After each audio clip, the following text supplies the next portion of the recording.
Welcome back to another video. कंकालों का द्वीप है जहाँ हड्डियां ही हड्डियां, बिखरे पड़े हैं दांत, जान लिया इतिहास तो सो नहीं पाएंगे सारी रात। दुनिया में बहुत सी अलग अलग जगह हैं, उनका अपना अपनी खासियत है। कुछ जगह इसलिए मशहूर है क्योंकि वो बहुत खूबसूरत है और कुछ जगह इसलिए मानी जानी जाती है क्योंकि वहाँ का इतिहास काफी रोचक होता है। आज एक ऐसी जगह के बारे में हम आपको बताएंगे जहाँ का इतिहास इतना डरावना है कि सामान्य आदमी का दिमाग हिल सकता है। 18वीं से 19वीं सदी के बीच इस द्वीप में कुछ ऐसा हुआ जिसके सबूत आज भी यहाँ जगह जगह पर बिखरे हुए हैं। इनकी तस्वीरें किसी की भी रातों की नींद उड़ाने के लिए काफी है।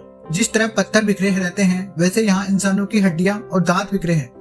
यही वजह है कि इसे डेड मैंस आइसलैंड यानी मुर्दों का द्वीप कहा जाता है। कंकालों का द्वीप बन गई है जगह। मिरर की रिपोर्ट के मुताबिक पिछले 200 सालों में इस जगह पर कोई भी नहीं गया है क्योंकि यहाँ कंकालों, हड्डियों और इंसानी अवशेषों के अलावा कुछ भी नहीं है। लंदन से 40 मील की दूरी पर मौजूद इस भूतैय द्वीप में कैदियों को दफनाया जाता था।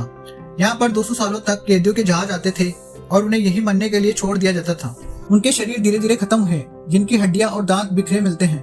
जो ताबूत आए वे कई जगह खुले ही पड़े हैं।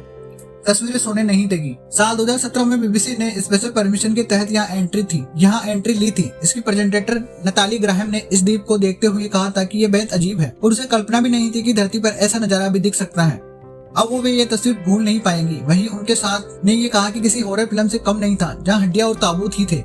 इसके बारे में कई कहानियां हैं। कुछ लोग कहते हैं कि यहाँ सिर्फ मुर्दों का राज चलता है या फिर दानवों ने आकर लोगों को खा लिया है और उनका दिमाग ले लिया है। हालांकि इतिहास यही कहता है कि यहाँ 200 साल तक कैदी रखे गए। तैरती हुई जहाजों में उन्हें रखा जाता था। इनमें पॉकेटमार बच्चे तक शामिल थे जिन्हें ऑस्ट्रेलिया में ले जाया जाता था। जो बीमार हुए वे जहाज के डेक में ही मर जाते थे। उन्हें यही मुर्दों के आइलैंड में दफना दिया जाता था। Bureau report and